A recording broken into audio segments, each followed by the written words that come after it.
कौम की बेटी को वतन लाने के लिए कोशिश कर लें। 12 साल से वो सजा भुगत रही हैं। पूरी कौम आज रंजीदा है, गमगीन है। कौम के जख्मों पर मरहम रख दें।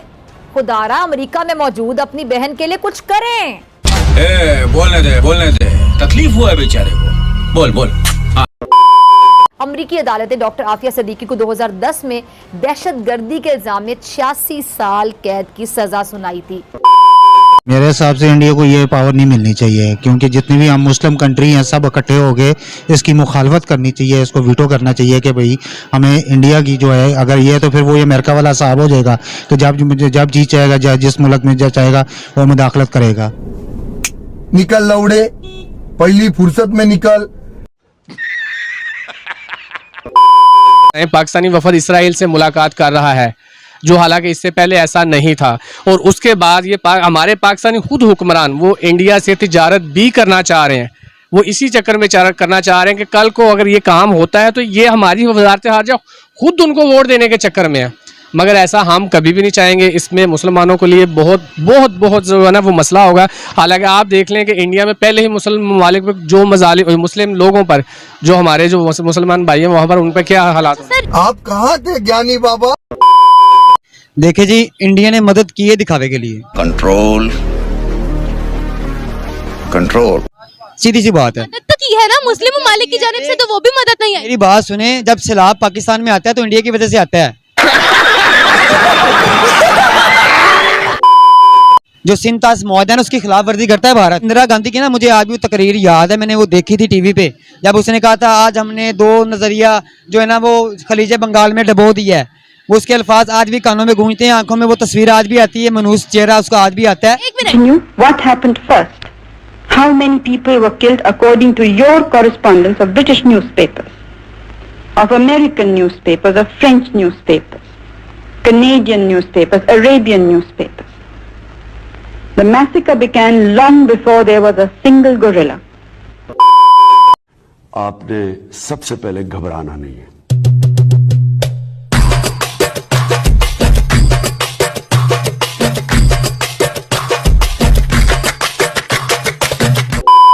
पाकिस्तानियों के लिए एक तकलीफ दे दिन की तल्ख यादें।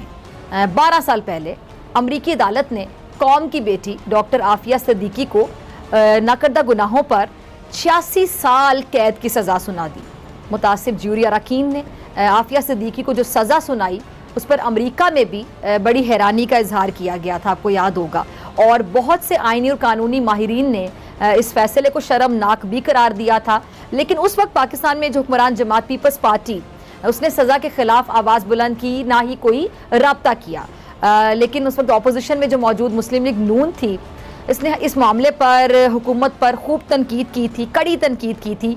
और डॉक्टर आफिया सिद्दीकी को कौम की बेटी करार देते हुए आपको याद होगा कि फौरी रिहाई का मुतालबा किया, बल्कि अपने इंतखाबी मंशूर में भी आफिया सिद्दीकी के मामले को शामिल रखा गया। अच्छा, फिर 2013 के जो इंतखाबात हैं उसमें डॉक्टर आफिया की रिहाई के मुतालबे को बाकायदा सियासी नारे के तौर पर इस्तेमाल किया गया था। अच्छा, फिर क्या हुआ? फिर मुस्लिम लीग नून इंतखाबात जीत गई, हुकूमत बना ली, नवाज शरीफ साहब तीसरी मरतबा वजीर आजम बन गए और तमाम दावे तमाम वादे हवा हो गए।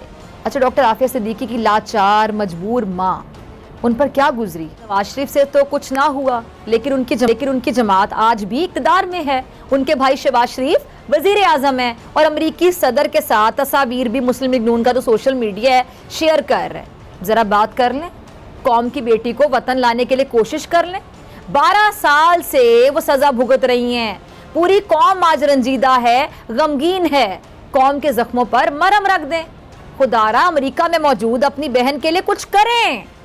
नाज़रीन, आज इस्लामाबाद हाई कोर्ट में डॉक्टर आफिया सिद्दीकी से मुतालिक केस की भी समाअत हुई है और अदालत ने हिदायत ये की है कि जी वजारत खारजा के वकील और डॉक्टर फौजिया सिद्दीकी की मुलाकात करवाएं, जो आपस में बैठ के ये तय करें कि हुकूमत पाकिस्तान डॉक्टर आफिया सिद्दीकी केस में कानूनी और सिफारती महाज पर क्या इक़दाम उठा सकती है।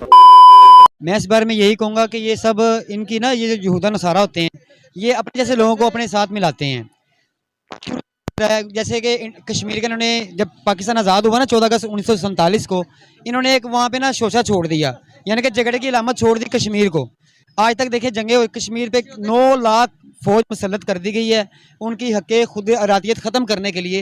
आपने अभी बोला कि इन्होंने जो है वो शोषित छोड़ दिए हैं, इन्होंने जो है वो तबाह बर्बाद कर दिया है। तो मुस्लिम ममालिक इस वक्त इंडिया के साथ है, उनको वोटिंग दे रहे हैं, मुसलमानों का जज्बा जो है वो बोलता है। फिर इस वक्त क्यों हम में भी बेईमानी आ गई है कि हम डॉलर्स के लिए, हम पैसों के लिए इस वक्त उनके साथ जो है उनका साथ दे रहे हैं ट्रेड के लिए? देखिए जी, हम दौलत के लिए नहीं, पाकिस्तान जो पाकिस्तानी लोग हैं ना वो इस हक में बिल्कुल नहीं है कि वीटो पावर उनको जाए, वो हमें आनी चाहिए क्योंकि एशिया के हमारे पास क्या है, हम एशिया के टाइगर हैं। कैसे टाइगर है बताइए? वो देखें कि हमारे मुसलमान ऐसा एक आदमी है, मुसलमान जो है ना पूरी दुनिया में सब लोग जानते हैं, इस्लाम फोबिया सब तरफ फैल गया हुआ है। वो लोग जानते हैं कि मुसलमान एक ऐसा निडर आदमी है जो अल्लाह को वहादत पे यकीन रखता है, अल्लाह की वहादत पे यकीन रखता है और ये बम बांध के ना टैंक के नीचे लेट जाएगा। जैसे कि 1965 में आपने देखी होगी जंग, आपने सुना भी होगा अपने बड़े बुजुर्गों से कि कैसे जज्बा जहाज था, वो के नीचे 600 टैंक जो हमला कर रहे हो एक मुल्क के ऊपर, छोटे से मुल्क के ऊपर और कमजोर मुल्क के ऊपर, और फिर उनको नेस्तो नबूद कर दिया हमने।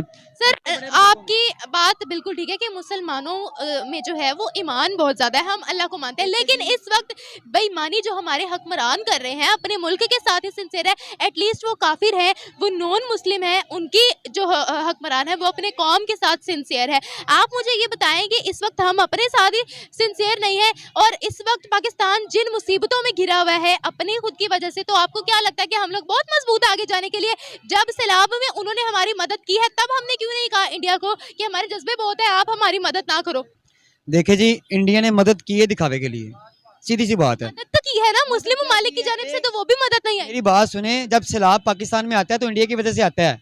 जो सिंध तास मुआहदा है उसकी खिलाफ वर्जी करता है भारत। एक मिनट जो उनका एक्स्ट्रा पानी है, मैं आपको बता, एक मिनट, जो उनका एक्स्ट्रा पानी है वो अपनी कंट्री में तो नहीं रख सकते ना, अपने मुल्क में तो वो नहीं रख सकते। एक मिनट छोड़ना चाहिए उन्होंने, एक मिनट, इसकी खिलाफ वर्जी उन्होंने बताया था, बल्कि उन्होंने बाद में सपोर्ट भी की है। आप देखिए जो फजूल पानी है वो अपने मुल्क में जमा करके वहां से लाभ तो नहीं लाएंगे ना, उनके मुल्क में डैम्स है, हमारे मुल्क में डैम नहीं, हम अपनी गलती क्यों नहीं मान रहे? इसका जवाब है वो इस तरह से है कि जो ये यूरोप कंट्रीज हैं, जितनी भी यहूद व नसारा की कंट्रीज हैं, वो ताबकारी निज़ाम जब वो एटम बनाते हैं या कोई भी ऐसी वो अपना जदीद तरीके से काम करते हैं, उसकी ताबकारी जितनी भी मौसम पे असर अंदाज होती है।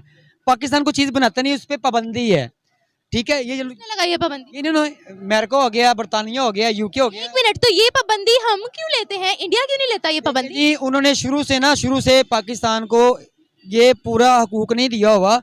किसने हकूक नहीं दिया? पाकिस्तान में आज तक पूरा शरई निज़ाम नहीं है। एक बात मैं आपको बताऊं, में शरई निज़ाम था, सुने होता था वहाँ पे। आप कैसे कह सकते हैं कि पाकिस्तान को इन्होंने नहीं दिया हुआ निज़ाम? बांग्लादेश मुस्लिम कंट्री है ना। एक मिनट, पाकिस्तान कैसा था शायद आपको पता नहीं। ऑब्वियसली मैं यही आपको कहने लगी, सुन ले। इंडिया इंदिरा गांधी की ना, मुझे आज भी तकरीर याद है, मैंने वो देखी थी टीवी पे, जब उसने कहा था आज हमने 2 नजरिया जो है ना वो खलीज बंगाल में डबो दिया है। वो उसके अल्फाज आज भी कानों में गूंजते हैं, आंखों में वो तस्वीर आज भी आती है, मनूस चेहरा उसका आज भी आता है। एक मिनट, उसने कितने जीदारी से, उसने किसके एमा पे कहा था? इन यहूदों नसारा के एमा पे। बांग्लादेश हमसे बाद में आजाद हुआ। सुने, बांग्लादेश साल से भटक रहा है। इसराइल वो कंट्री है जो 2000 साल से भटक रही है। क्यों भटक रही है? वो अल्लाह की नाफरमान कौम थी जो आज तक भटक रही है, और अमेरिका उसको सपोर्ट क्यों करता है? उसकी नाफरमान कौम क्या हम नहीं है? हम भी तो करप्शन करते हैं। लोगों में नाफरमान लोग आके बैठ गए जिनकी आंखों पे ना सोने चांदी की ना चमक बैठ गई हुई है। बिल्कुल, 30 साल से हमारे ऊपर विराजमान है ना ये लोग, नस्ल दर नस्ल आ रहे हैं। कभी पीपल पार्टी आती है, कभी नून लीग आ जाती है, कभी कोई आ जाती है। देखिए ये सब जो ना फ्रॉडी है सब। अब मेरा आपसे सवाल ये है, बांग्लादेश सुनेंगे तो बेहतर रहेगा। बांग्लादेश हमसे बाद में आजाद हुआ ना, उस पर तो कोई ऐसी पाबंदी नहीं लगा रहा। एक मिनट, इंडिया ने अपने अंदर किया हुआ है बांग्लादेश को। अच्छा, तो मुस्लिम कंट्री है ना, तो फिर मुस्लिम कंट्री किसी के बहकावे में कैसे आ गई? और इस वक्त उनकी इकोनॉमी हमसे ज्यादा, सुने, इस वक्त उनकी इकोनॉमी हमसे ज्यादा बेहतर है, ठीक है? ऐसे बहुत से ममालिक है जो हमारे बाद आजाद हुए हैं, लेकिन आज वो इतना आ गया। बांग्लादेश पे तो नहीं, अमेरिका का जो है वो हक वो जो है मैं इस बात का जवाब देता हूँ। एक मिनट, बांग्लादेश पे तो कोई नहीं। मेरी बात टू द पॉइंट सुन ले। किसी भी मुल्क की फौज जो है ना अपनी बैरकों से बाहर नहीं आती। जब इनको फैसिलिटीज मिलती है ना, जब ये बाहर के मुल्कों में रहते हैं, इनके बच्चे वहाँ पे पढ़ते हैं, फिर 80% जो हुकूमत का होता है ना, जो अवाम पे बजट लगना होता है, 80% हमारी फौज पे लगता है, ठीक है? मानता हूँ वो हमारे जो है ना वो रहबर भी हैं, हमारे वो निगहबान भी हैं, हमारे वो मुहाफिज भी हैं। लेकिन देखें, हर चीज़ ताली एक हाथ से कभी भी नहीं बजेगी।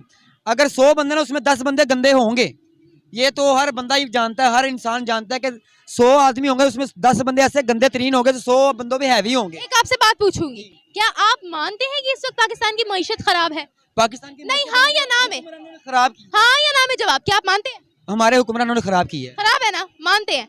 क्या आपको ये पता है कि इस वक्त पाकिस्तान कितने क्राइसिस में है, कितना डाउन जा रहा है? पाकिस्तान क्राइसिस में आना नहीं था, आज से 4-5 माह पहले क्राइसिस में कभी भी नहीं आना था। फिर भी हमने IMF से कर्जा लिया।